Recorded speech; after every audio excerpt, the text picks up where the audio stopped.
आप लोग सभी के दिल में मन में ये ख्याल आ रहा होगा कि आज की मीटिंग क्यों बुलाई गई है।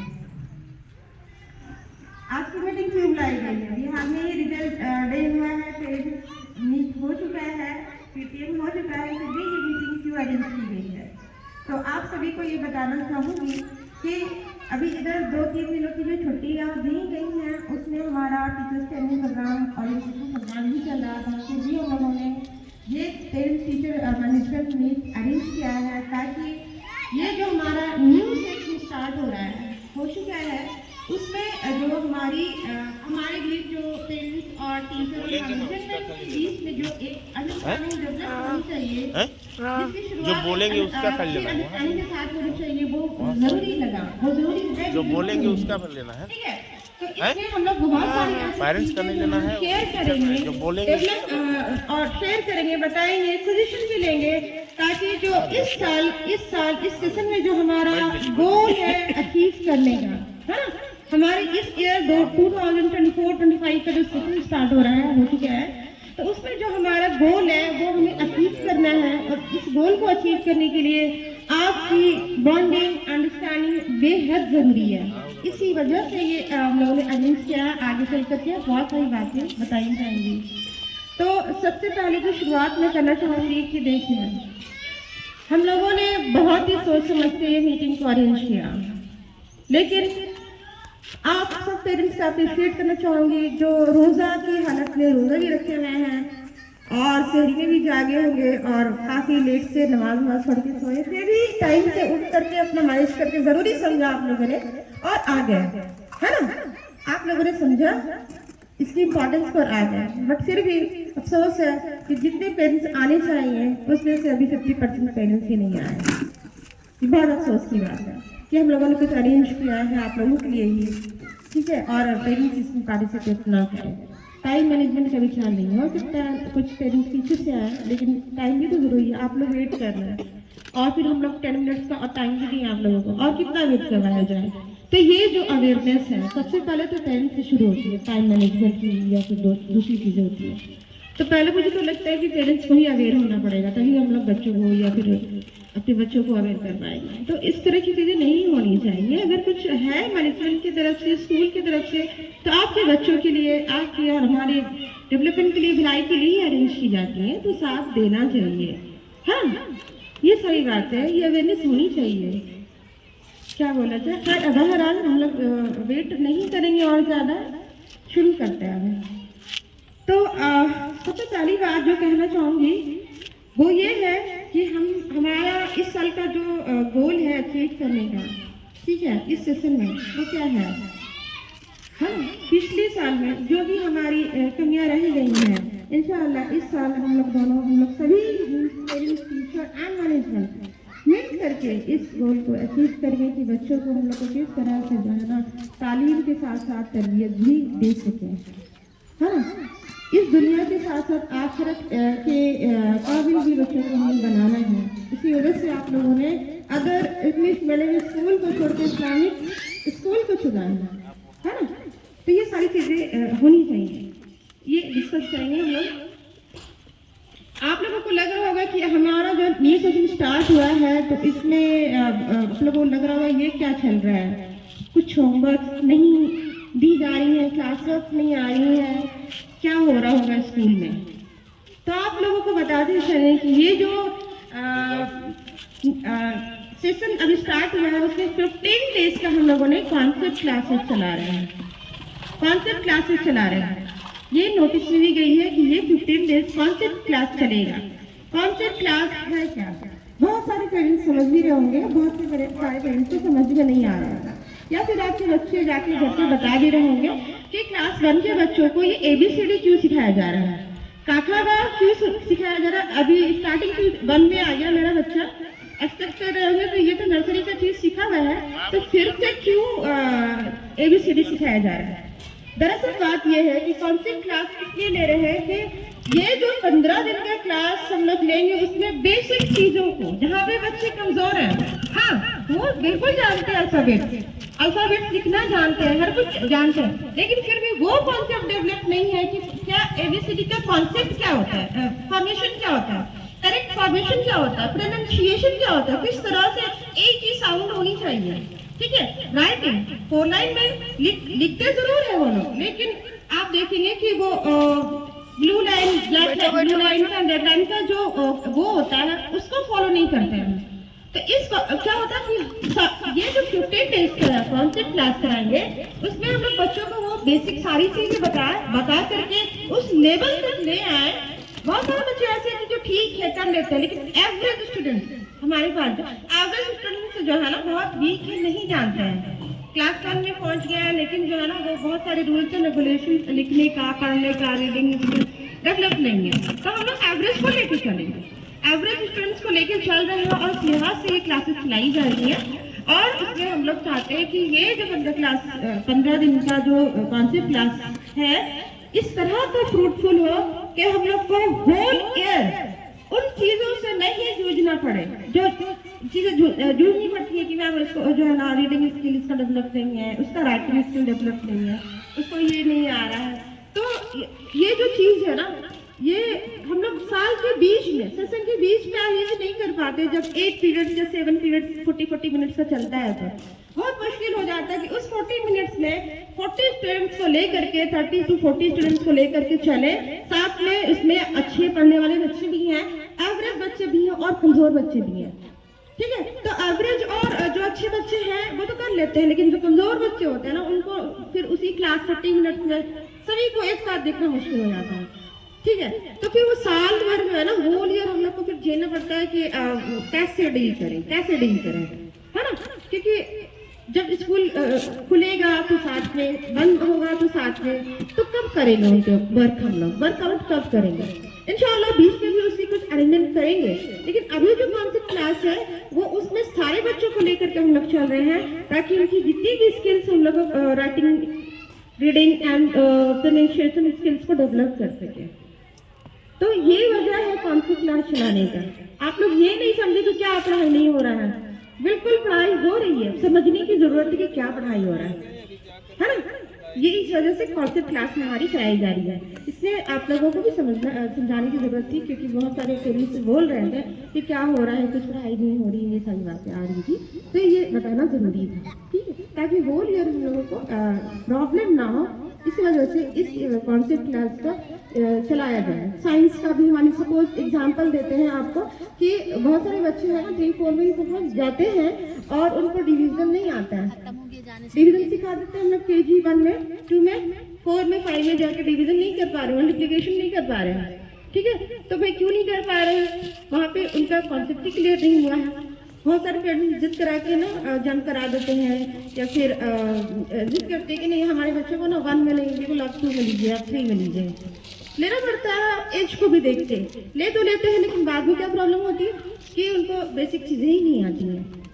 तो इन क्लासेस में हम लोग वहाँ पे उनको 4K लाइक बना ले आए वहाँ तक पढ़ा के उनको जो उनका बेसिक चीज़ें सिखानी चाहिए। तो ये इस तरह से ये क्लासेस अरेंज की गई हैं और कराई जा रही हैं। इसमें कोई आप लोगों को डाउट करने की जरूरत नहीं कि पढ़ाई नहीं हो रही है, पढ़ाई बिल्कुल चल रहा है। ये चीज़ है, और भी बहुत सारी चीज़ें हैं जो हम लोग डिस्कस करेंगे वन बाय वन। जो झूला झूलना जाओ, तो जाओ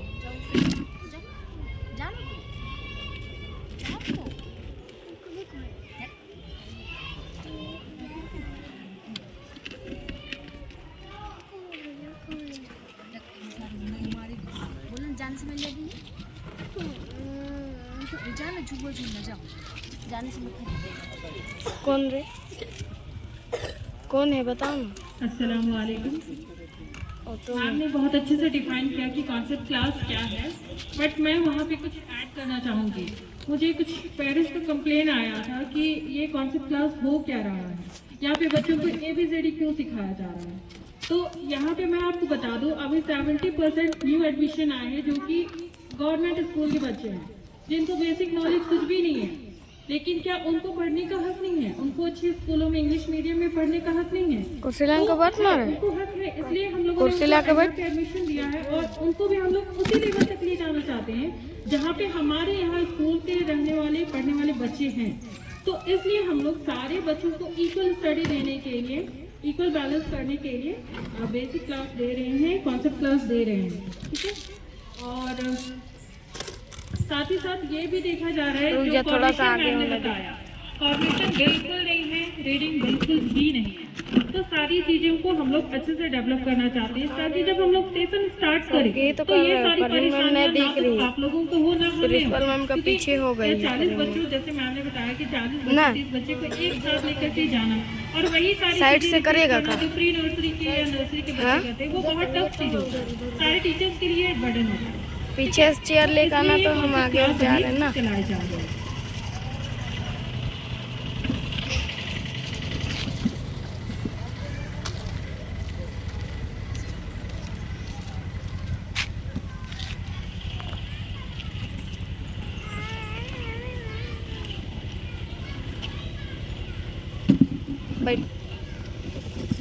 अभी सब मेहमान है। हाँ उधर देखना सब तो आइए रही, नहीं वहाँ नहीं आ रहा। आप हजरात ने आ रहा अभी मुख्तसर अंदाज में जो बातें सुनी हैं, उम्मीद है कि करिए तो रहे, सारी नहीं बातें दिख आपको रहा। समझ में आ गई।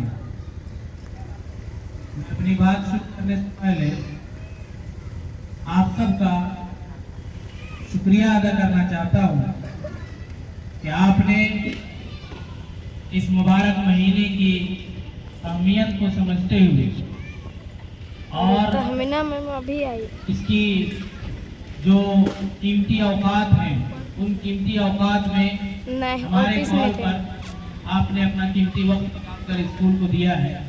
इसके लिए हम सब आपके तहे दिल से शुक्रगुजार हैं। बात मुझे करने का हुक्म दिया गया है, मैं ये बता दूं आपको कि इस स्कूल में आपकी आमद और आपके अपने बच्चों का एडमिशन कराना ये सिर्फ इस तरह नहीं स्कूलों में होता है, बल्कि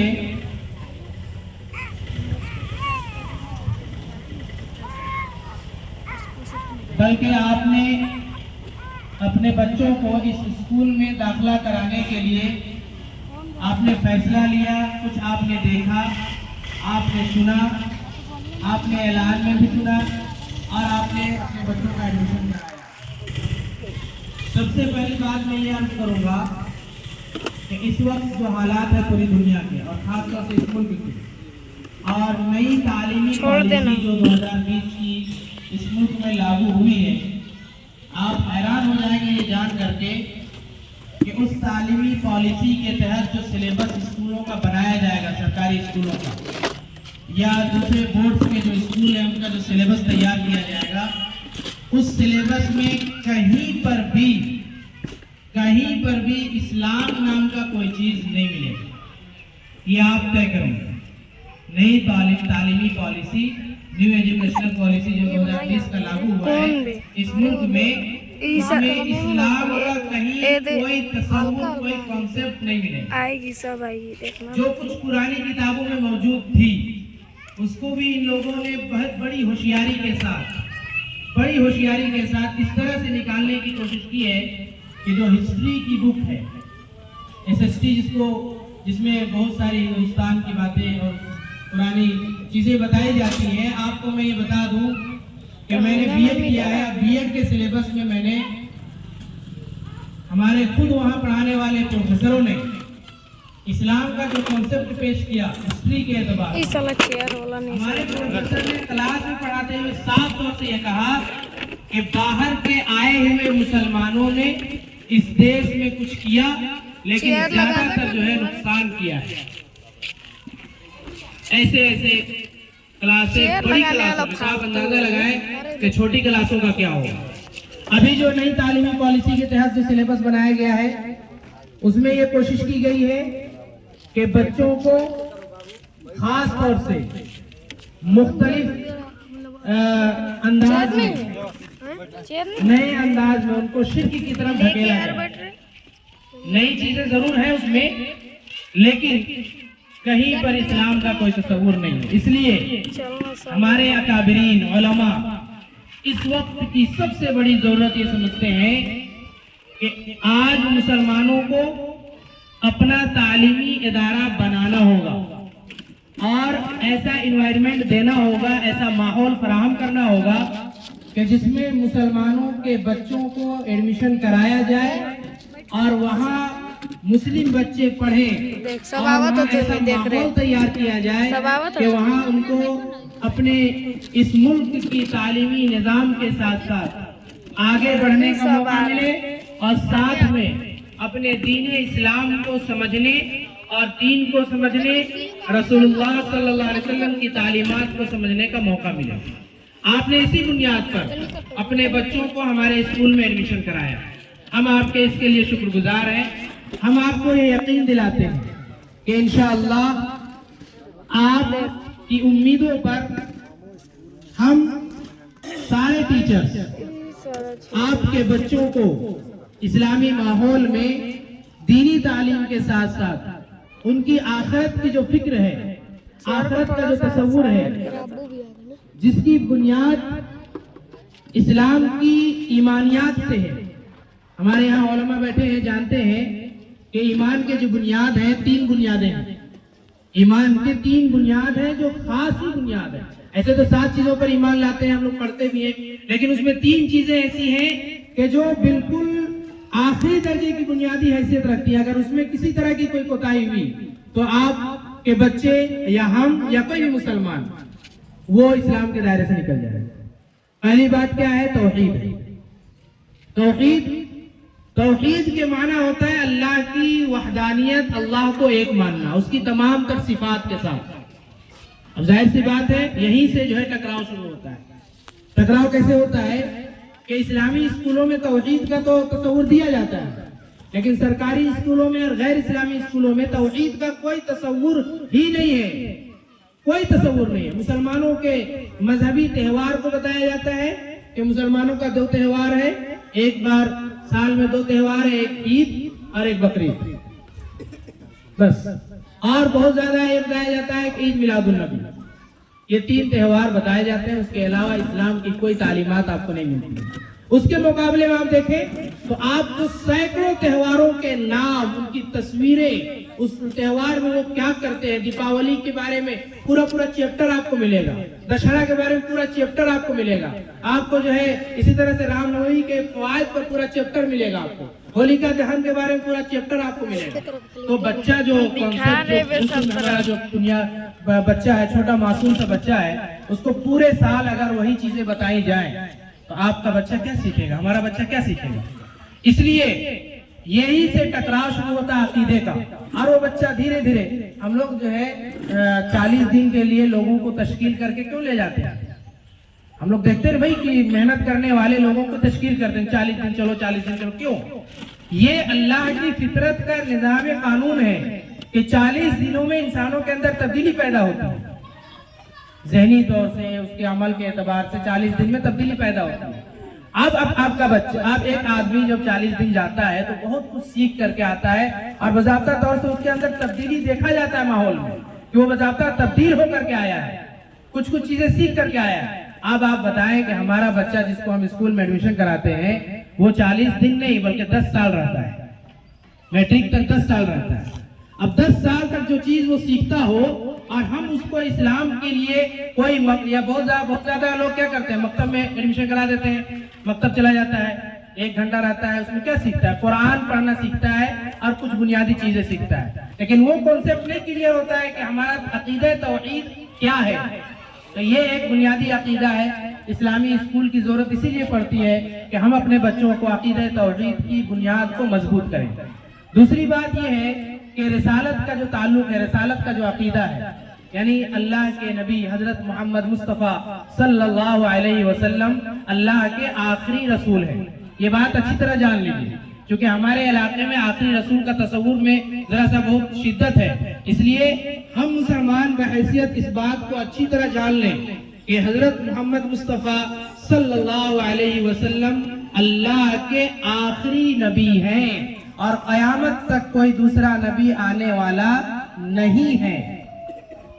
अब जाहिर सी बात है, रिसालत का मामला क्या है कि रिसालत का मामला तो स्कूलों में है ही नहीं, तौहीद के बारे में रिसालत का कोई तस्वुर ही नहीं, बल्कि प्यारे नबी सल्लल्लाहु अलैहि वसल्लम के बारे में आपको मैं बता दूं कि प्यारे नबी सल्लल्लाहु अलैहि वसल्लम के बारे में ये माहौल बनाने की कोशिश की जा रही है स्कूलों में मीठे ज़हर के जरिए से कि वो रंगीला रसूल थे, नऊज़ बिल्लाह मिन ज़ालिक। और एक साहब हैं हिंदुस्तान के बड़े कलमकार हैं, उन्होंने एक किताब भी लिख डाली, रंगीला रसूल, नऊज़ बिल्लाह मिन ज़ालिक, और उन्होंने उसमें रसूलुल्लाह सल्लल्लाहु अलैहि वसल्लम पर मुख्तलिफ अंदाज में लांछन लगाने की कोशिश की है। तो इस्लामी स्कूल का तस्वुर इसीलिए है कि हमारा बच्चा रिसालत के ताल्लुक से भी अच्छी तरह जान ले कि प्यारे नबी सल्लल्लाहु अलैहि वसल्लम कौन थे, वो क्या दीन लेकर के आए, क्या अखलाकियात की तालीम उन्होंने दी और पूरी दुनिया को अच्छे इंसान बनने पर क्यों जोर दिया, क्योंकि अल्लाह ने हमें इंसान बनाया है। तो इंसान जो है वही इंसान सबसे अच्छा होता है कि जो इंसानों के लिए मुफीद हो। और आखिरत का तस्वुर, ये सबसे बुनियादी तस्वुर है इस्लाम का, आखिरत का तस्वुर। स्कूलों में आखिरत के बारे में कोई है ही नहीं तस्वुर। आप देखेंगे कि लोग ये क्या करते हैं कि खास तौर से दूसरे स्कूलों में मरने के बाद आदमी दोबारा पैदा होगा, 7 जन्म होंगे। सरकारी स्कूलों में भी वही तस्वुर है, प्राइवेट स्कूलों में भी वही तस्वुर है, हर स्कूलों में वही तस्वुर है कि अकीदा आखिरत पर आप बोल नहीं सकते हैं बच्चों के सर मेरा जगह आएंगे। और वहाँ ये होता है कि 7 जन्म होता है और इंसान अपने कर्मों की बुनियाद पर हर जन्म में अलग अलग पैदा होता है, अलग अलग पैदा होता है। अब बताइए कि हमारा बच्चा कभी आखिरत का तस्वुर उसको नहीं दिया जाए तो क्या सीखेगा। इसलिए इस्लामी स्कूलों की जरूरत, अकाबिरीन इस वक्त जो जोर दे रहे हैं पूरे मुल्क में, अब पूरे मुल्क गिर पर यह जोर दिया जा रहा है इस्लामी स्कूलों को कायम किया जाए। आप हज़रात बेहद मशकूर हैं और बेहद शुक्रगुजारी के मुस्तहिक हैं कि आपने इस चीज को समझा और अपने बच्चों का दाखिला इस स्कूल में कराया। एक बात और मैं कहूँ, अभी कॉन्सेप्ट क्लास के बारे में मैम बता रही थी। कॉन्सेप्ट क्लास का तस्वुर क्या है कि आपने अपने बच्चों को जिस स्कूल से भी लाया है और यहाँ दाखिला कराया है, कुछ ना कुछ जानता है, ABCD वगैरह। मैं लैंग्वेज की बात कर रहा हूँ, ठीक है। इंग्लिश वगैरह में क्या होता है कि कैपिटल लेटर और स्मॉल लेटर होता है बस, और उसमें उसकी शक्लें चेंज नहीं होती हैं। बच्चा कैपिटल लेटर सीखता है A, B, C, उसका स्मॉल लेटर सीख लिया, अब वो वर्ड बना सकता है आसानी से, एप्पल लिख सकता है, बॉल लिख सकता है, कैट लिख सकता है, एलिफेंट लिख सकता है, स्पेलिंग याद होना चाहिए। उर्दू में क्या होता है ना कि उर्दू में अलिफ आपको कुछ और शक्ल में दिखेगी और जब कहीं जुड़ेगा कुछ और शक्ल बन जाएगी, बा कुछ और शक्ल में दिखेगी और जब किसी के साथ जुड़ करके वर्ड बनेगा उसकी शक्ल बिल्कुल बदल जाएगी। ये बड़ा मुश्किल काम होता है। अच्छा, एक परेशानी और ये होती है कि अरबी और उर्दू में साफ हवा था ना, घरों में माहौल नहीं मिलता है, बैकअप नहीं मिलता है। आप हिंदी पढ़ा सकते हैं, बहुत सारे पेरेंट्स इंग्लिश पढ़ा सकते हैं, मैथ पढ़ा सकते हैं, दूसरी सब्जेक्ट पढ़ा सकते हैं, लेकिन उर्दू और अरबी का ताल्लुक क्या है कि उर्दू और अरबी में कैपिटल लेटर और स्मॉल लेटर नहीं होता है। लेकिन मैंने बच्चों को आसान बनाने के लिए हम लोगों ने स्कूल में, क्योंकि बच्चे बचपन से ही कैपिटल लेटर स्मॉल लेटर जानते हैं, तो हमने क्या किया, उर्दू में जो शक्लें होती हैं, उर्दू की शक्ल क्या होती है, 3 शक्ल होती है, इब्तिदाई, दरमियानी और आखिरी शक्ल। 3 शक्लें बनती है उर्दू की, इब्तिदाई, दरमियानी और आखिरी शक्ल। हमने क्या किया, बच्चों को आसान बनाने के लिए हमने कहा भाई ये जो इस्तिलाह है इब्तिदाई, दरमियानी और आखिरी बहुत मुश्किल है, इसको हमने कहा कि कैपिटल लेटर स्मॉल लेटर। मैंने कहा कैपिटल लेटर अलिफ से ये तक याद करो, वो कैपिटल लेटर है और उसकी स्मॉल लेटर। अब मैंने क्या किया, स्मॉल लेटर मैंने उसको स्मॉल लेटर ही के नाम से सिखाया और कहा कि इसकी अलिफ बे की 5 शक्लें हैं, पे की 5 शक्लें हैं, नून की 5 शक्लें हैं, ये की 5 शक्लें हैं, बाकी हुरूफ की 2-2 शक्लें होती हैं, किसी की 1 शक्ल होती है, किसी की कोई शक्ल नहीं होती है। तो इस तरह से मैंने ये कराया। अभी आप देखते होंगे व्हाट्सएप वगैरह में डालता हूँ, बोर्ड में जो भी मैम बोले कि जो बोल रहे हैं ना उसका पूरे शक्ल आने चाहिए, पेरेंट्स को इसलिए ना तेरा साउंड शेयर हटा, पेरेंट्स खुद भी इसको समझे। तो एक इस्लामिक कॉन्सेप्ट ये था। दूसरा ये है कि एक आम तौर से ये माहौल होता है, जहन शादी करना जरूरी है। माहौल ये होता है कि उर्दू को लोग समझते हैं कि ऐसे ही जैसे हिंदी है वैसे उर्दू है। मैं आपको ये बता दूं, आप सुन करके हैरान होंगे कि अरबी में, क्योंकि ये दीन अरबी में, अरबी से मुंतकिल होकर हम तक पहुंचा है, ये दीन अरबी में नाजिल हुआ। कुरान की जबान अरबी है, हदीस की जबान अरबी है, प्यारे नबी की जबान अरबी थी, अल्लाह के नबी सल्लल्लाहु अलैहि वसल्लम के सहाबा की जबान अरबी थी। अरबी जबान हर मुसलमान नहीं समझ सकता, हर मुसलमान नहीं समझ सकता, लेकिन हम उर्दू जबान के एहसानमंद इतना ज्यादा है कि पूरी दुनिया में जितनी जबानें बोली जाती हैं उसमें उर्दू जबान ही एक वाहिद जबान है जिसने इस्लाम की सारी तालीमात को अपने आगोश में समेट लिया। दुनिया की अरबी के बाद दूसरी जबान वाहिद अकेली जबान है कि जिसने इस्लामी तालीमात को सारा का सारा अपने आगोश में, अपने दामन में समेट लिया है।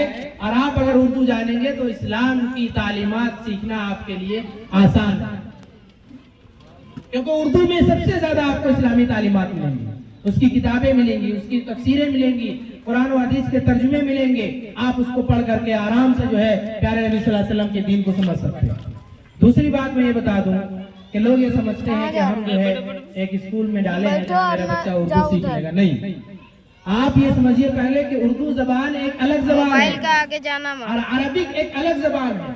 अरबी वो जबान है जो रसूलुल्लाह सल्लल्लाहु अलैहि वसल्लम की जबान थी, सहाबा किराम की जबान थी, और उसी जबान में कुरान पाक को अल्लाह ने नाजिल किया, और उस जबान ही में असल दीन मौजूद है आज भी, और मुसलमानों की असल जबान अरबिक है।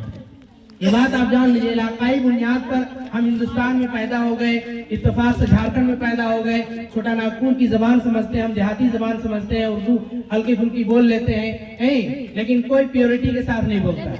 हिंदी भी बोलते हैं तो लोग प्योर हिंदी नहीं बोलते हैं, मिक्स जबान है, छोटा नागपुर की जबान है, लोग समझते हैं, लेकिन असल जबान हमारी अरबिक है। अरबिक हम नमाज भी पढ़ते हैं तो अरबिक में, दुआएं पढ़ते हैं अरबिक में, दुआएं सिखाई भी जाती है अरबिक में। क्यों कि अरबिक में हम पढ़ते हैं तो रसूलुल्लाह सल्लल्लाहु अलैहि वसल्लम की मुबारक अल्फाज हम अदा कर रहे होते हैं। तो गोया के अरबिक की तालीम भी निहायत जरूरी है। इसी वजह से इस स्कूल में जो सिलेबस रखा गया है वो सिलेबस इस अंदाज में बनाया गया है कि आपके बच्चे न्यू अरबिक कोर्स जो आपके बच्चों को दी जा रही है उसमें इस अंदाज में सिलेबस तैयार किया गया है, वर्क किया गया है कि आपके बच्चे को हम मुकम्मल आलिम तो नहीं बना सकते, लेकिन अरबी जबान की शुद्ध बुद्ध उनको जरूर आएगी और उससे उनसियत पैदा होगी, उससे मोहब्बत पैदा होगी। और अरबी जबान से उनसियत भी पैदा हो जाए, मोहब्बत भी पैदा हो जाए, तो ये बड़ी बात है, ये बड़ी बात है। तो लिहाजा मैं अब ज्यादा लंबा नहीं करूंगा, एक दो बातें और कहूंगा मैं कि आपका आज का आना ये इसलिए भी जरूरी था और इसलिए बुलाया गया था कि डिस्कसिंग में ये बात आई थी कि पेरेंट्स जो हमारे दरमियान आएंगे उनसे हम जो है स्कूल को 1 साल के अंदर आंदा ये पूरा सेशन हमारा किस तरह से वर्क करे। आप जिस अंदाज में पिछले साबिका सालों में आपने कोऑपरेट किया है, आपने ताउन किया है, आपने वक्त दिया है, इस तरह से इस साल भी हम उम्मीद करते हैं कि आप इस साल भी जब भी आपको बुलाया जाएगा, जब भी आपको दावत दी जाएगी, आप हमारी दावत को कबूल करेंगे और लब्बैक कहते हुए हाजिर होंगे। इसके कई फायदे होते हैं। एक फायदा क्या होता है कि पेरेंट्स जब आते हैं स्कूलों में और उनके साथ डिस्कसिंग होती है तो उनसे कुछ आइडियाज मिलते हैं और हमसे कुछ वो आइडियाज लेते हैं। और क्या होता है कि जब हम आपस में मिलते जुलते हैं तो उसका फायदा ये भी होता है कि हम अपने बच्चों के बारे में, जो आपकी अमानत हमारे पास है, हम उस अमानत के बारे में आपसे डिस्कस करते हैं कि आपके इस बच्चे के अंदर हम चाहते हैं कि इस तरह से इसको अगर आप लेके चलेंगे तो ये इसके अंदर फायदेमंद जाहिर होंगे और इसका ये फायदा होगा। बहरहाल वो एक डिस्कसिंग का मामला होता है, वो होता है। दूसरी बात ये है कि इस मीटिंग के जरिए से हम ये चाहते हैं कि पूरे इस सेशन में जो हम वर्कआउट करेंगे, जो प्रोग्राम्स करेंगे हम और जो तालीमी निज़ाम हम बनाए हैं, उसमें हम ये कोशिश करेंगे कि जो दूसरे स्कूल हैं हमारे दूसरे स्कूल, उसमें क्या होता है कि छुट्टियां बहुत होती हैं। आपने देखा होगा सरकारी स्कूल का जो पूरे साल का जो कैलेंडर आता है उसमें बहुत सारी छुट्टियां होती हैं, बहुत सारी छुट्टियां होती हैं। लेकिन अल्हम्दुलिल्लाह हमारे डायरेक्टर सर ने ये तय किया है कि हम छुट्टी के कायल नहीं हैं। जो इतवार की छुट्टी है और जो बहुत जरूरी छुट्टियां हैं, जो बहुत जरूरी छुट्टियां हैं, वो मिसाल के तौर पर हमारी 80% से ज्यादा टीचर्स रांची से आती हैं, रांची से आते हैं। तो अगर देखा गया कि कोई ऐसी छुट्टी कि जिसको अगर न देना नुकसानदेह साबित होगा तो डायरेक्टर सर का कहना है कि हम ऐसी छुट्टी देंगे। मिसाल के तौर पर आने जाने की परेशानी वाली छुट्टी, जैसे रामनवमी का मम्मा है, सर का ये कहना है कि हम इस्लामी स्कूल है, हम इस स्कूल को इस्लामी वे में लेके चलना चाहते हैं। हम ये कॉन्सेप्ट पेरेंट्स को देना चाहते हैं कि अननेसेसरी छुट्टी जैसे कर्मा पूजा, अब हमारे यहाँ पूजा का तो कोई तस्वुर है नहीं, मुसलमान तो पूजा सिर्फ एक की करता है, नहीं?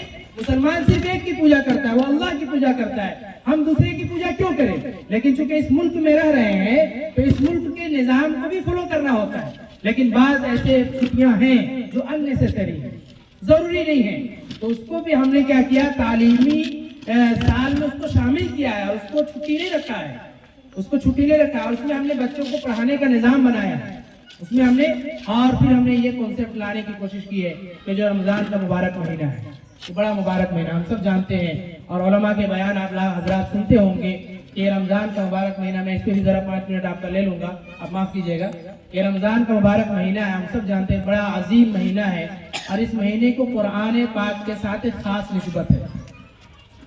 प्यारे नबी सल्लल्लाहु अलैहि वसल्लम कुरान पाक का हर साल दौर करते थे जिब्रील अलैहिस्सलाम के साथ, लेकिन जो आप सल्लल्लाहु अलैहि वसल्लम का आखिरी साल था जिसको अर्ज़े अखीरा कहा जाता है, अर्ज़े अखीरा इस्तिलाह में अर्ज़े अखीरा कहते हैं, यानी आखिरी दौर रसूलुल्लाह सल्लल्लाहु अलैहि वसल्लम का, हर साल आप सल्लल्लाहु अलैहि वसल्लम एक दौर करते थे कुरान पाक का। अर्ज़े अखीरा में आखिरी साल में आप सल्लल्लाहु अलैहि वसल्लम ने जिब्रील अमीन के साथ 2 बार आपने दौर किया, 2 बार दौर किया। और कुरान पाक के नाजिल होने के बारे में भी अल्लाह ताला ने साफ फरमाया कि हमने इस कुरान पाक को इस मुबारक महीने में नाजिल किया। तो ये बड़ा मुबारक महीना है, इबादत का महीना है। अब जाहिर सी बात है इबादत के लिए यकसुई चाहिए, यकसुई चाहिए। अब यकसुई कैसे मिलेगी? आप हजरात, हमारी माएँ और बहनें जो हैं वो रात में सहरी के लिए हमारे मर्दों से 1 घंटा पहले